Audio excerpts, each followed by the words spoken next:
Oops. Oh, apologies. I was on the wrong slide. Oh no. There we are. Here we go. Yeah, so I haven't been on VRC very long. Sorry if I reach over this way. My drink's like to my left. No, that's so good. It's been super inspiring. I just needed a closer view.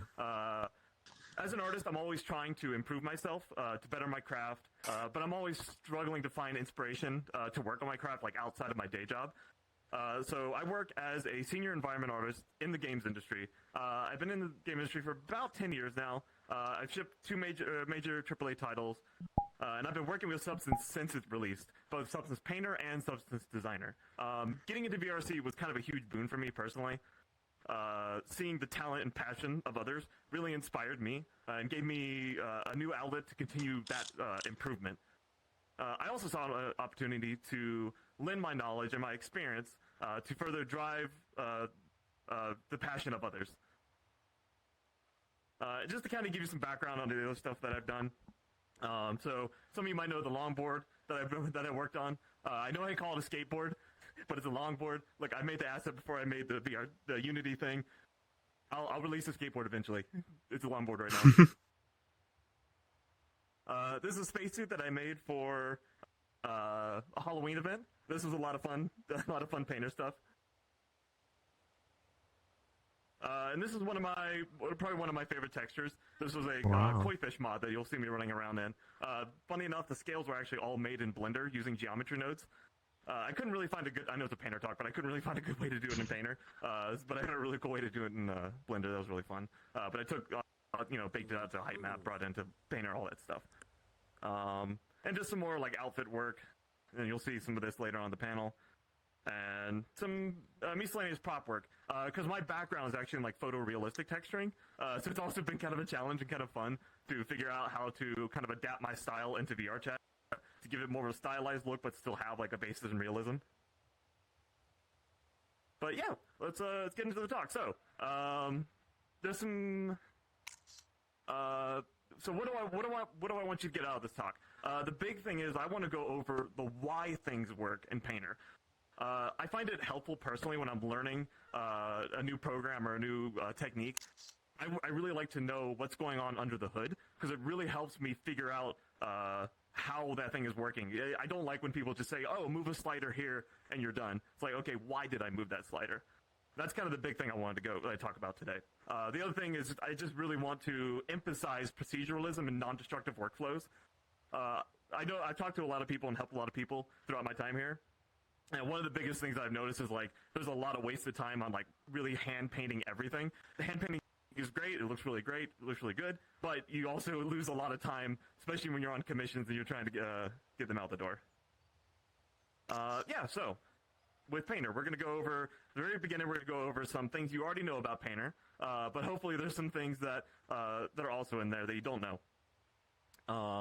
The other big things I want to talk about vocabulary, because when I call something a layer, there's like multiple facets to a layer, so if I call something a layer, I want to kind of break down what a layer is. And also other things like channels. So channels are really cool. Whenever you start a new Painter project, you have your base channels. You have extra channels, and you have user channels. Extra channels are things that the shader supports inside of Painter, but they aren't exposed immediately. All you have to do is go to the plus button and enable it, like ambient occlusion. This example is an extra thing inside the shader you can use, but it's not exposed by default. User channels are super handy. User channels can store any arbitrary information that you want. So they can store any arbitrary information you want. They can choose that you can store 8-bit to 16-bit RGB, sRGB. In this example, actually, this is kind of prompt for Furality, is my Luma shader, or my Luma mask for the shader. In Painter, I am painting down on a glow mask channel that I created as a user channel, like user channel 1 or 2 or 3. Inside that user channel, I have it set to RGB color, and then within my layer stack, I have a layer that's set to my Luma channel, and I have it in red, then I have another layer in green, and I have another layer in blue. This allows me to paint my RGB mask and then export that out directly into Unity. yeah, I'm not going to go over super exact details on how to do this, but it's still just a really good thing to know that whatever user channel you can make, you can export that directly using the export dialog. I highly recommend looking into the Substance Painter wiki page, the documentation, because they go over really detail how this export stuff works, and I highly recommend it. Yes, okay, so on to layers. So again, we should know a lot of stuff about these layers, but again, just for vocabulary reasons, so it makes all sense, I kind of want to break down what a layer is. So the big thing is we have our normal layer that you'd think of, I call it a channel layer. A channel layer has multiple channels on it, so you have your roughness, your ambient occlusion, your metallist, your base color, all that stuff. Then we have our mask layer. So, you know, if you click your channel or right-click your channel layer, you can do right-click, add black mask, add white mask. Inside of that is our mask layer, and both of these have something called sublayers. For example, on a channel layer, you can put a sublayer that is a levels. You can affect the roughness of the metallic using a levels filter, or you can put a levels in a mask layer, and then you can control the levels of said mask. Oh yeah, one thing. Public service announcement. Don't do this. This is the biggest thing that I've had to help people with, is that painting directly on a mask channel. Always, whenever you're going to paint a mask, add a paint layer to it. This is a very destructive way to work, because the big thing we're going to go over later on in a few more slides, it's going to make a bit more sense, is that when you paint on a paint layer and not the mask, with that paint layer, you can actually, or paint mask layer in this case, you can take that paint mask layer and move it up and down the stack. So say you paint on a really cool pattern on your avatar. Oh, but then you want to use it as a subtractive method instead of an additive method. Well, if you paint it directly on the mask layer, you're kind of stuck to it. Because everything, I think I actually labeled on the last slide that I didn't go over, is that everything you paint on the mask itself is always going to be at the bottom of the substack, no matter what. So if you paint on an actual paint layer, you can move that up and down the stack as you want. So it's very important to always paint on the paint layer, because if you paint on the directly on the mask layer, you can't use that information elsewhere. It's always going to be at the bottom. So yeah, just create a mask layer. It's easy. Now we're going to get into mesh maps. What are mesh maps and what do they do? So you probably baked them before, but for others, it may not make a lot of sense, because there's a lot of like rainbow puke maps, and I'm going to kind of go over like what they do. Just really quickly though, if you're not baking your mesh maps, it's very important, especially for a lot of procedural stuff. A lot of generators and filters need these mesh maps, like position, world space, ambient occlusion, and curvature. So make sure whenever you start a new project, just do a bake mesh maps. Check mark the box that says use high poly as low poly. Or sorry, use low poly as high poly. Then you just bake out all your normal maps and you're good to go.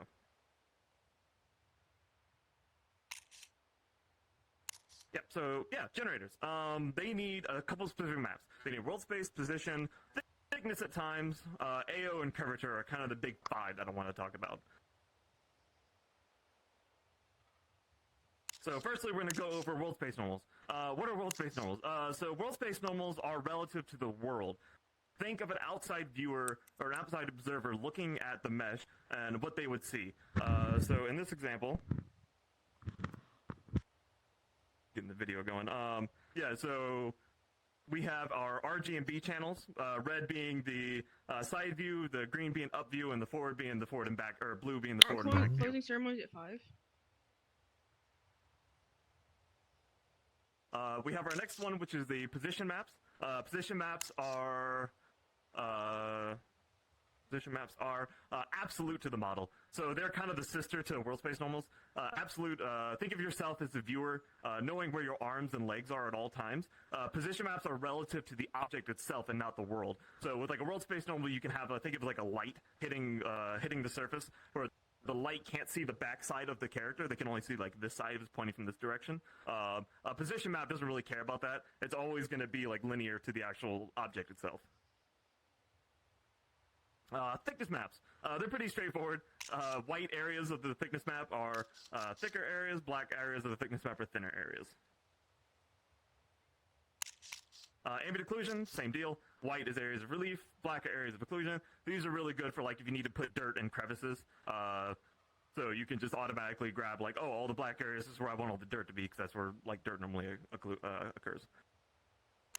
Curvatures, Also pretty simple. They have kind of three distinct instances with them. They have the mid-gray value, which is going to be your flat areas. You have your white values, which can be convex, and you have your black areas, which are going to be concave. These are really good for like if you have painted metal and you want to like scratch the edges of the metal. Instead of going in there by hand and like painting all those scratches, you can just use a curvature generator, and it'll just put it all wherever the curvature is in the object. Blending modes. All right, so you've probably scrolled through these before, trying to figure out which one you want to use. But I kind of want to go over and kind of explain what blending modes are and what they're actually doing. Because the big thing to know is that it's just math. It's just math at the end of the day. Some of them do exactly what they say on the tin. So, for example, if we have a black value, that is considered 0. If we have a white value, that is considered 1. Anything in between is 0.5, 0.2, 0.7, whatever. And just to break it down even further, we have our multiply. Multiply does exactly what it says on the tin. In this example, we have a circle with a grid, a black and white grid, and we're multiplying them together. So all the black values of the circle get multiplied into, for example, the white values of the grid. So 0 times 1 equals 0, and then the result becomes black. And if we have white portion of our circle, you multiply the white portion of our grid, 1 times 1 becomes 1, and it gets passed through. So, yeah. And they all kind of work this way. So multiply is the opposite of screen. So if you need to kind of like add more value to something, screen is a really good way to do it. You can also use add, which I'm going to go over here in a minute. Add, however, is a very potent blending mode, so it can really blow out your values really quickly. Whereas screen is a more like lighter way to get to add something together. Yeah, overlay and soft light. Overlay and soft light are similar to one another. Both will remove darken and lighten areas from A to B. However, overlay is a non-linear operation, where soft light is a linear operation. Artistically speaking, overlay will blow out your values really quickly as compared to soft light, where it really won't. Add and subtract, just like multiply, the simple arithmetic. If we're adding a 0.5 pixel to a 1 pixel, it's going to become 1.5, and then it's going to truncate down to just 1. Same thing with subtract. If we're subtracting a 1 value from the other one, it's going to become black at the end. All right. Blending mode. Oh yeah, we're still on blending modes. Yeah, the other big thing, the other big blending mode I really wanted to talk about is pass-through. Pass-through is very, very powerful. Pass-through stores the information of all the layers below it, be that on a channel layer, be that on a mask layer. So you can always have it at the top of your step. Like, for example, I have a paint layer here set to pass-through, and it's storing all the information of all the other mask layers below it.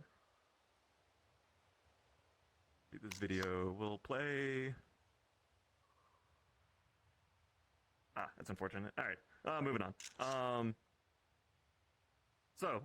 Yeah, as I said in this example, I have a fill layer.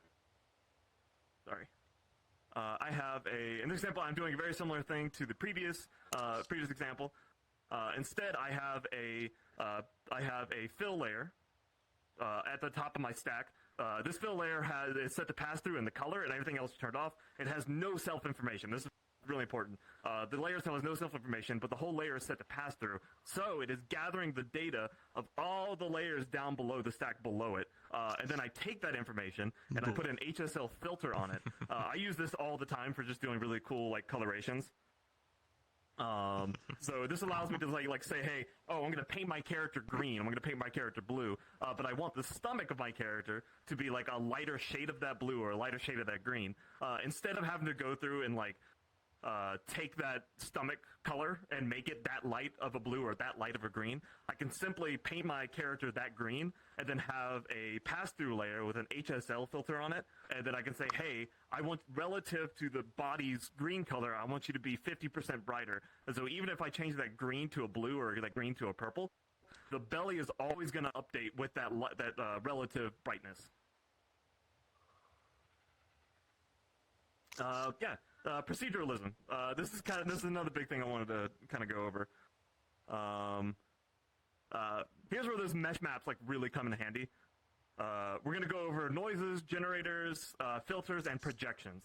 The goal of proceduralism is to both save time from having to hand paint like a lot of different things, and also work not as non-destructively as possible.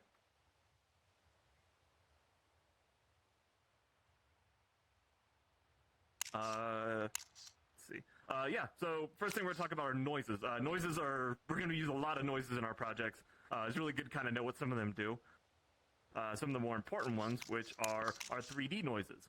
These 3D noises are really cool because they are seamless across your model. However, they do require you to have your world space normal and your position map baked for them to actually do their magic. So they tile across the entire object seamlessly. They don't really care about UVs as long as you have those mesh maps baked.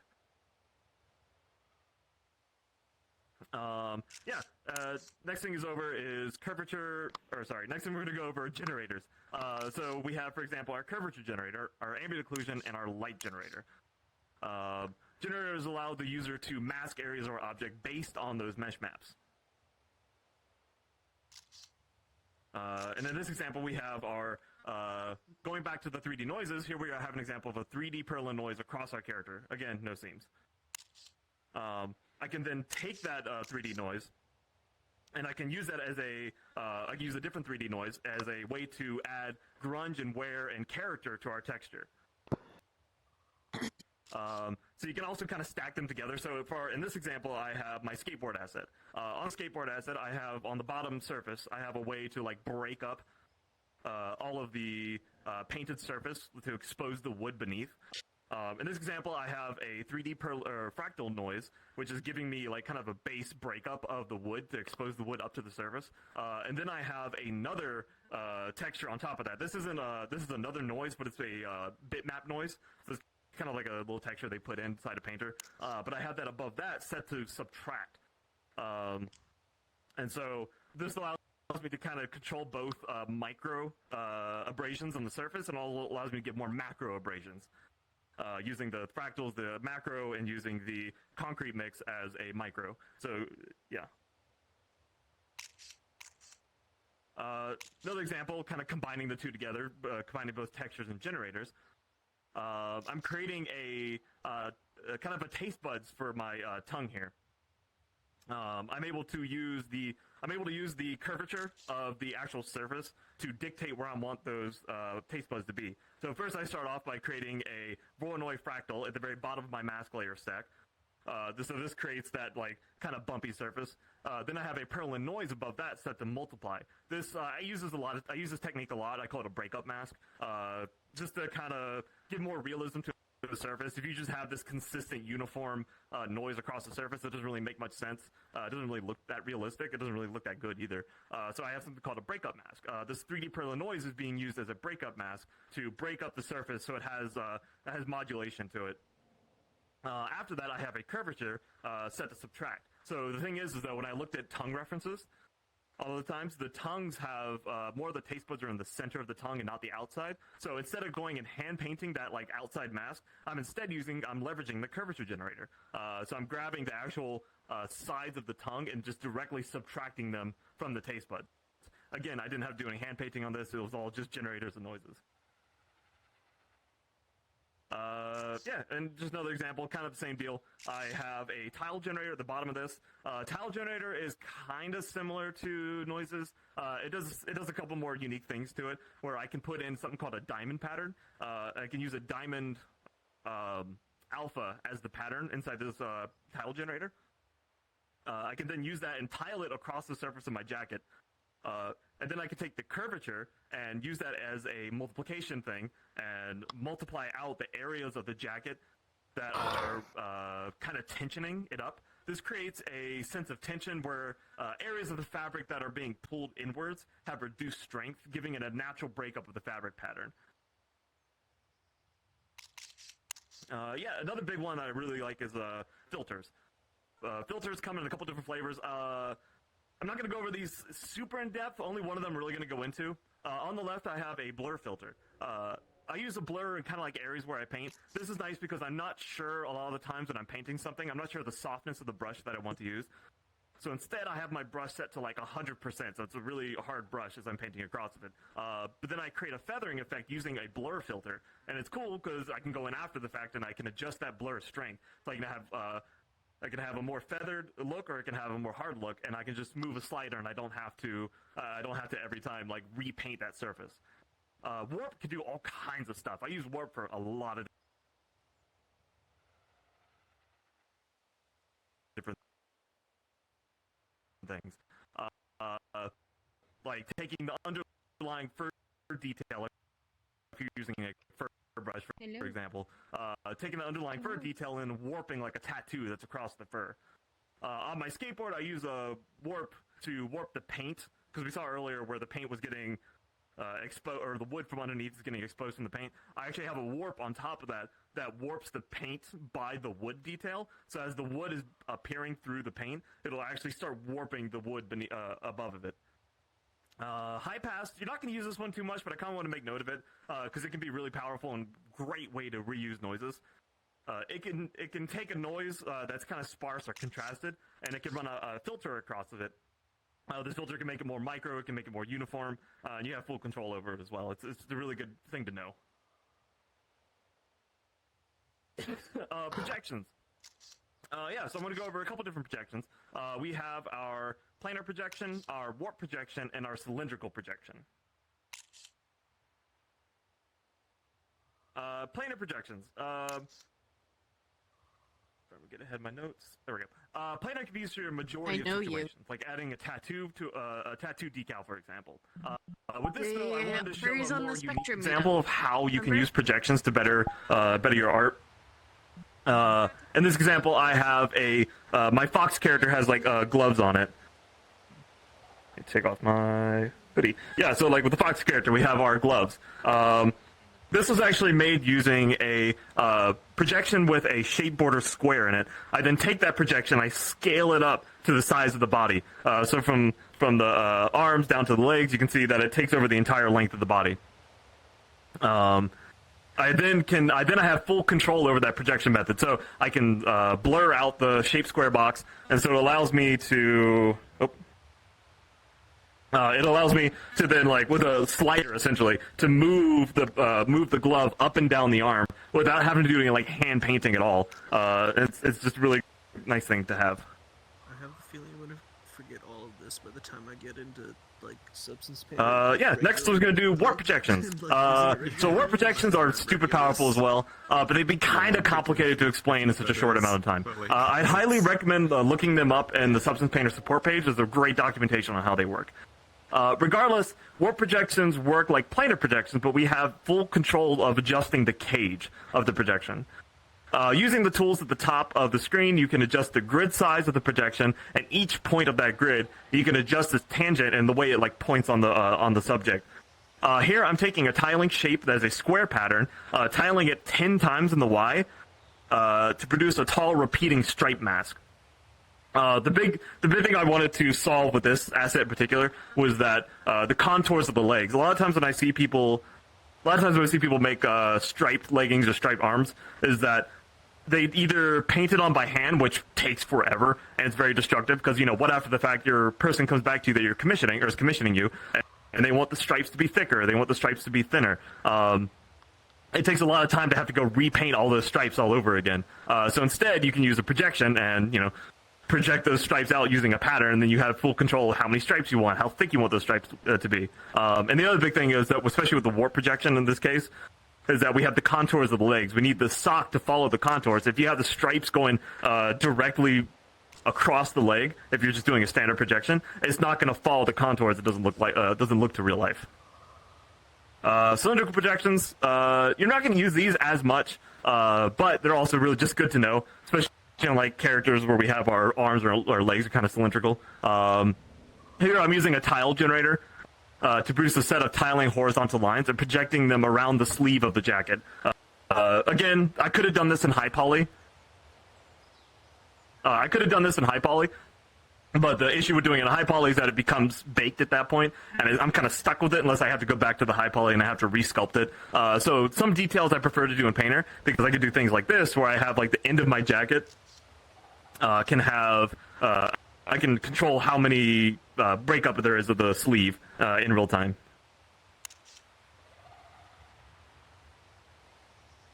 Yes, okay.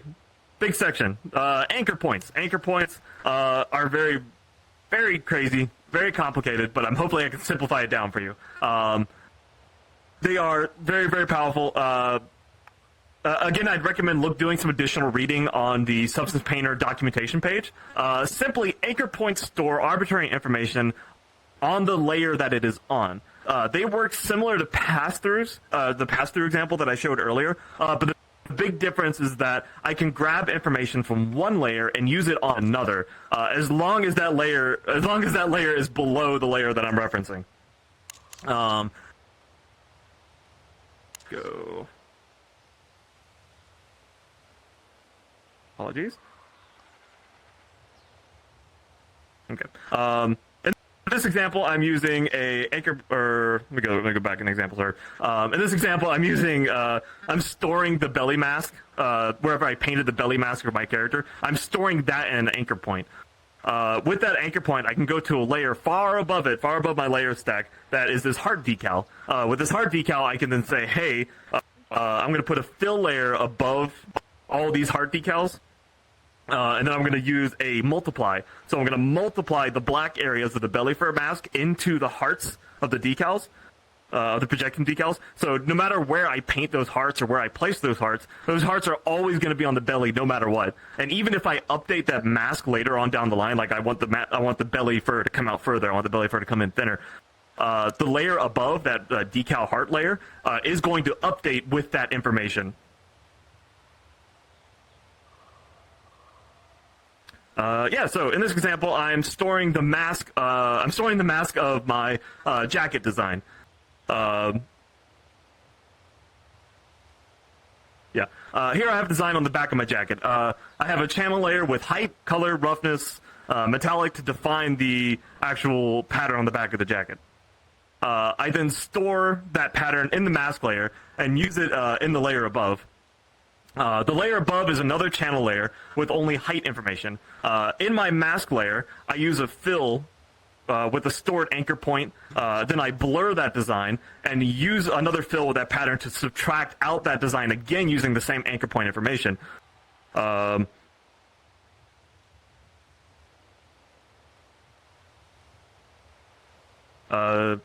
one second. I have videos, but unfortunately they're not playing. I think there's some issues, but I'm trying to move on as best I can. Let's see. Yeah, so next one is anchor points and pass-through layers. You can actually mix the two together. Here I have a fill layer with every channel set to pass through. So I'm storing the information of all the layers below it. Below that pass-through. Again, anchor points can only store the information of the layer they are attached to. This means that when I attach an anchor point to the pass-through, I'm storing the information of every layer below that anchor point. I can then use that normal information stored in the pass-through and stored in the anchor point to warp the Luma pattern on the right. So every bit of detail that I paint on my character, from the scales to the musculature, is getting stored in that anchor. I can then take all that, put a warp filter on top of my Luma pattern, and then I can warp that Luma pattern via the scales, via the musculature of my character.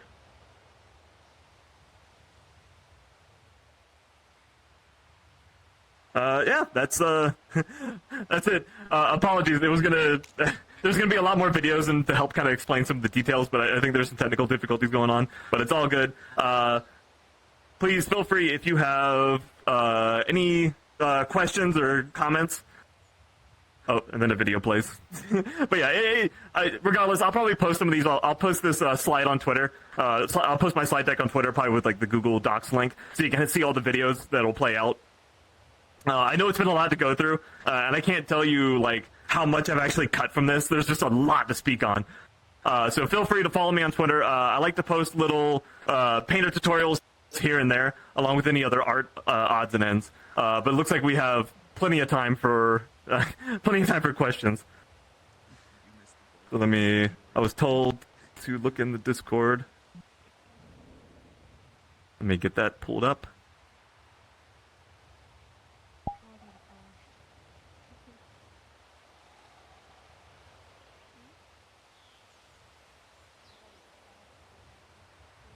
There we go. All right. What is my Twitter? On the last slide, I am at Fara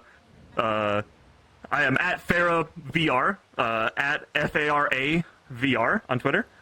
So feel free to follow me there. Sorry, let me reading through the questions.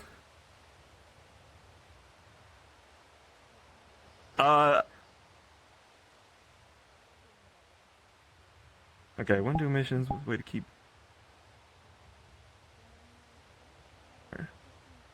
Sorry, let me read this out loud.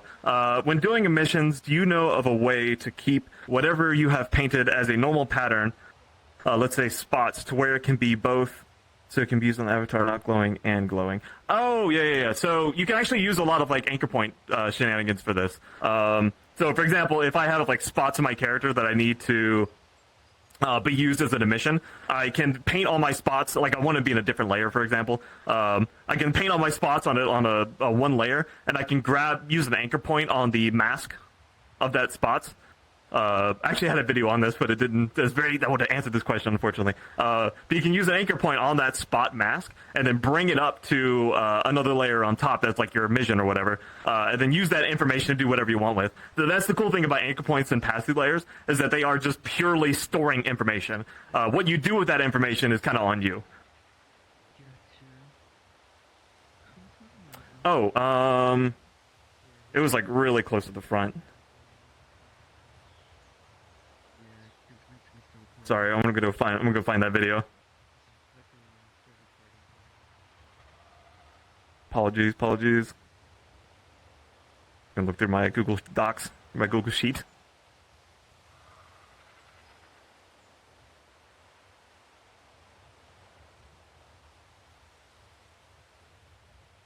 Spots, anchor points.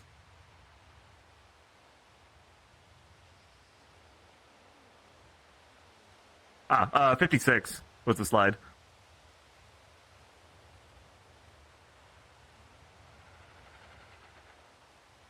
Okay, let me go back to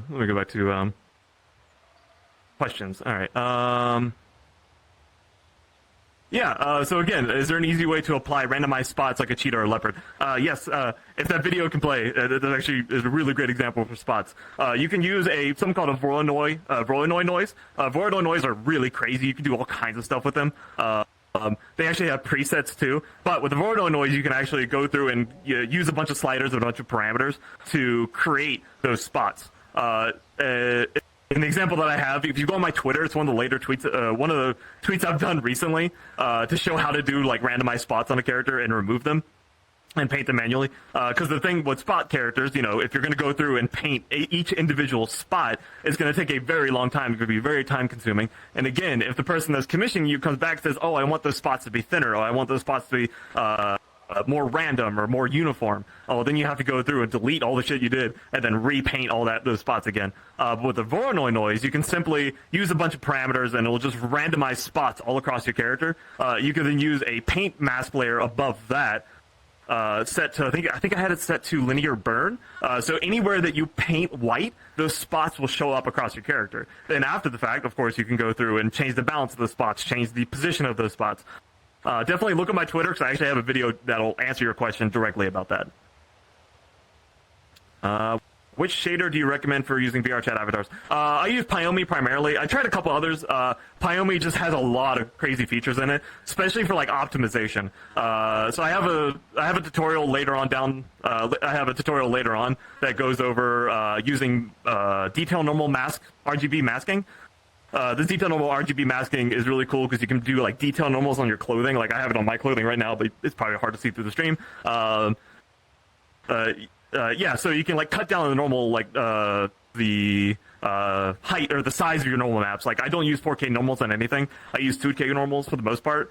But then I use a detail normal that I create in Substance Designer to tile across all my clothing to get this like really nice high density detail. Let's see. Do you have any good sites, tips for smart materials or alphas? So people probably aren't going to like me for this, but I do recommend getting the Adobe version of Painter, not the Steam version. The Adobe one is more expensive. However, you get access to the Adobe 3D library. In this 3D library, it's like a separate app that you can launch. You can actually go in there, and they have literally tens of thousands of materials and brushes you can get. With like a little button inside the app, you can actually send those materials directly to Painter with like a single click. And I highly recommend it. It is more expensive, but it's super nice.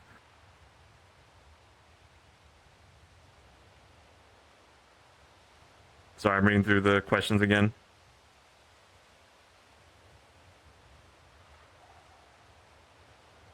Can you briefly describe masks for audio link settings? So it kind of at the start of the panel, I spoke on creating a channel mask layer. With that channel mask layer, again, I can store RGB values. I can paint I can paint green, I can paint blue. Inside of Pyomi or inside of like the Luma shader, there is a mask input. That mask input uses those three channels, red, green, and blue, splits them out in three different ways, and then you can control different audio effects on red, different audio effects on green, different audio effects on blue. The traditional way a lot of people I've seen do is they go into Photoshop. They'll take like individual black and white masks they painted in Painter, and then bring that over to Photoshop and like tweak it from there, mix it together. But with a user channel, you can just simply paint your RGB directly in Painter and export it directly from Painter into Unity without having to do any like manual hand combining. Yes, they're actually, yeah, okay, so is there a way to have more than one symmetry, say, on the X or Z axis? I'm going to assume you're talking about the symmetry filter. So in a recent update, the 2023 update of Substance Painter, they actually added the ability to adjust the blending modes of filters, which has been it has really freaking helped me a lot, because normally I had to do some like anchor point shenanigans to like use that information to up and down the stack. But now you can just straight up say, hey, I have my first symmetry set to X, and then I have another symmetry above that set to Y. Then I can take that above symmetry and set it to lighten, max, or add. Yeah, it's just, yeah. So the newest 2023 version has that. Unfortunately, the 2022 doesn't have that feature.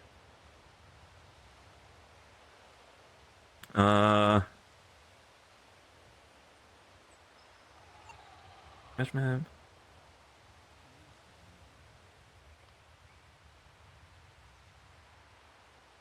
Oh, that's actually a good question. I don't know that one, Lorcan. I noticed that mesh map images, which get baked in Substance, are huge, and I normally need to export them, open them, export. Yeah, I've heard that complaint from a lot of users too, and myself, is that like I really don't need those mesh maps to be 4K, because like the Painter file goes crazy big with those mesh maps. I would actually love to know that too, honestly.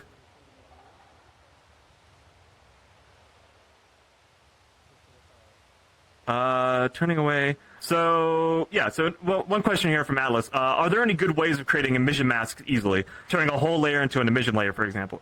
Yes. So, I talked about at the very start of the panel that there are base layers that get exposed at the very beginning of your file. These are like the channel layers, the base color, roughness, metal, and all that. Then I also mentioned there's additional channels that are exposed to the user, but aren't normally there by default. Emission is one of those. Emission is supported in the shader, but you have to hit that little plus button in the channel setup page, and inside of there you can go into and find emission and add that to your project. Once you add that to your project, you'll see a little channel layer pop up in your channel layer. Enable that, and then you can paint emissions, or use that as emissions at that point. Then you can go into your exporter and export those emissions directly.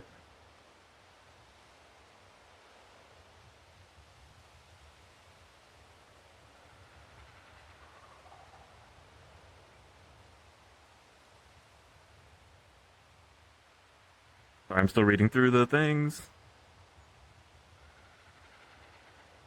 Any suggestions for projection that wraps around the model, say stripes on the arm? Yeah, so that's the planar projection I spoke about earlier. Actually, any of the projections. All the projections actually go through the model. Whenever you add a projection, you should see little green arrows, or a little bounding box around the projection. That bounding box or those green arrows, with the warp projection in particular, that bounding box and arrows actually dictate how far that is going to go through the asset. So it'll go around all the way to the other side.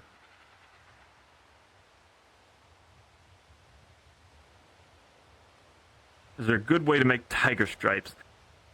I haven't found a good way to do that besides hand painting. You could probably do some Voronoi.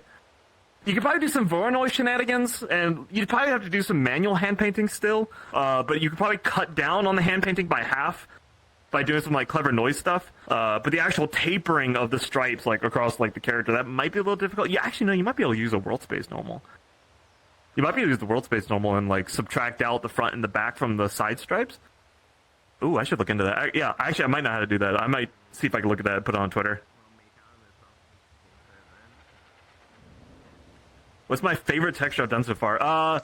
That's probably the koi fish. The koi fish I'm most proud of, just because of all the shenanigans I had to do to get the scales, doing like a procedural geometry node setup, to like pattern scales all across the character. It was this crazy like 10 million triangle object that I had to bake down onto the character, and I kept crashing my computer constantly. Then I had this crazy like multicolor ID mask that I brought into Painter, and I was able to use this multicolor ID mask to do all kinds of other stuff inside.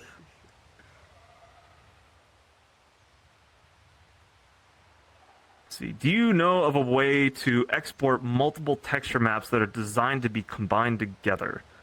Yes, the export, in your export output template, with that output template, you can do whatever you want with it. For example, you can create a new output that is an RGB or RGBA. You can then take all the different, channels, be it base color, roughness, user channels, whatever you want. Then you can pack those individual channels into the R, G, and B, and A values of that map. Then when you hit export, Painter will take, say, the roughness in red, the metallic in green, the ambient occlusion in blue. It'll take all that information, it'll pack it all up together into a single RGB map, and then push it out to wherever you want, like in Unity or something.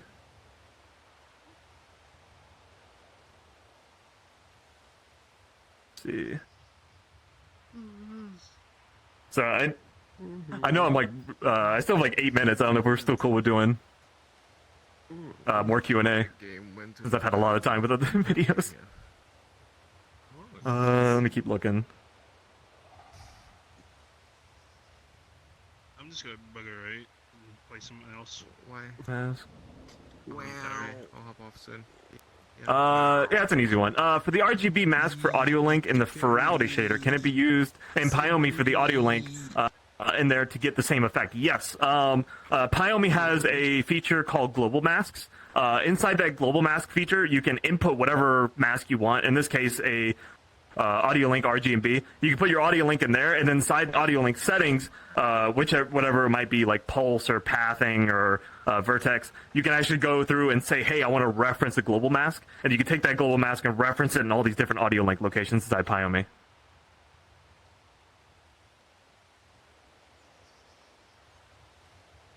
Oh, combining texture sets. Oh, JK Sessions. Yeah, okay. There is not a way, unfortunately. This has been a big complaint for, like, everyone that I've seen talk about Substance Painter. No, there's no way inside of Painter to combine texture sets.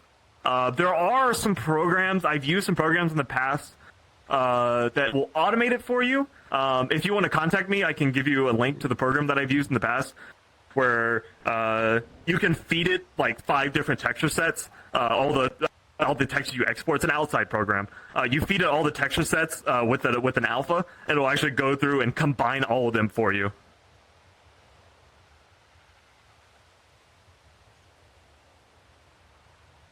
Let's see. Do you have any good tips for direction maps with gradient? Oh yeah, direction maps. Like we're talking about the direction maps that come from the Luma stuff. Yeah, direction maps. For my character, actually, I'm using position map for that. I take the position map, and I kind of do some funny stuff with it, because the position map again is a fully tiling. It tiles across your entire body seamlessly. So, like for example, I have my on my Luma character, I have a position map that goes up the length of my legs up to the torso, and then I have another position map that comes from the sides and comes in like this onto the arms, and then another position map that comes down. So I'm combining all these different position maps together to create this whole direction map I can use inside of the Luma shader. Where did you start learning all these techniques with Substance Painter? These techniques I kind of picked up over time. Again, I started using Painter like literally when it first came out. Like I was still using Photoshop to do all my textures way back in the day. This was like 8 years ago. I'm old. I was able to use all those. Just use Painter. I just used it constantly. Always kept up with the latest tutorials. And there's a website called 80 Level that I highly recommend if you're just trying to find what people are doing and how they're doing things. It's a great website, a great tool. Just kind of learn stuff. But yeah, it's just a lot of practice and a lot of just banging my head against the wall to have it work. Would love a link to that texture set combiner. Yes, I will try. I think it's on Gumroad somewhere. I'll try and find it and I'll post it here later. Yeah, A-Double right there. That's a wonderful website, especially if you're just a general 3D artist. It's a great website just to browse. I have it like every morning. I have my cup of coffee and I go through Twitter. I go through ArtStation. I go through 80 Level. There's just really good things. Do you have any eye generators that you would recommend? Oh, that's a loaded question. I know what you're doing. Yeah, you can find my eye generator on Gumroad.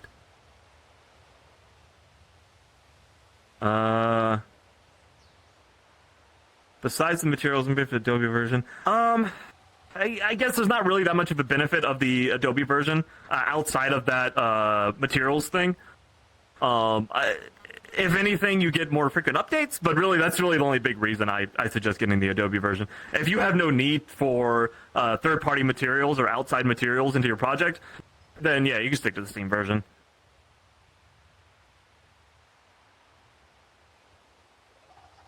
Is there basic things you should start with to understand how Substance Painter fully works?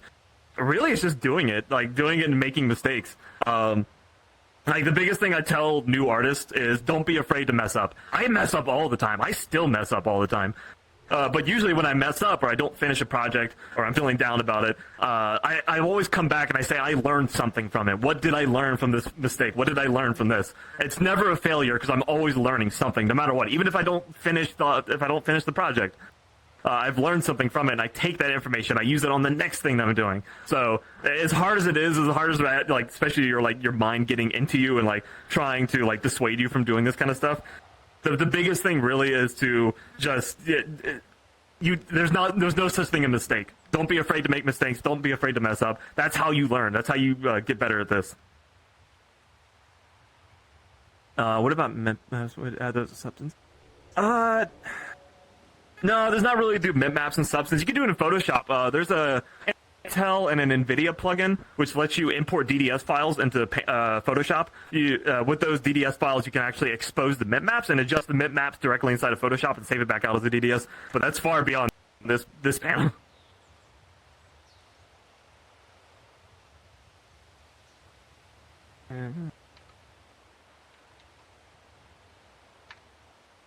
Sorry, it's a long question I'm reading to see if it's a good one.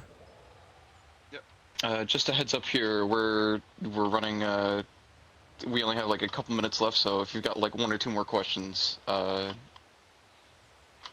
Just a quick heads up, that's all. Yeah, I'm looking for short, quick ones. Where would you recommend sourcing an education in? I guess an education in 3D stuff. Really, right now is the best time to do it. When I was doing 3D stuff early on, we had to go to obscure forums and we had to buy tutorials and stuff. But right now is a great time to just go into YouTube, go to your favorite creators, and they go into Twitter and just follow people and just really ingest all this information from YouTube, Twitter, and all these other artists. There's just super talented people in our community that are doing all kinds of crazy stuff, and I'd recommend just looking to see what they're doing. I probably have time for one more question. I'll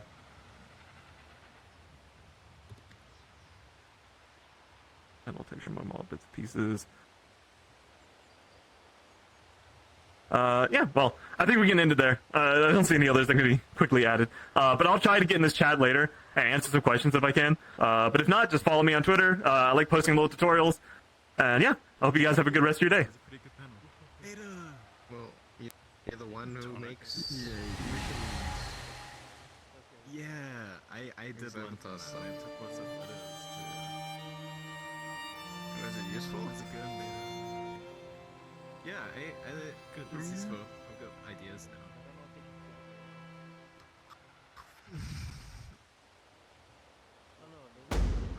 voice of some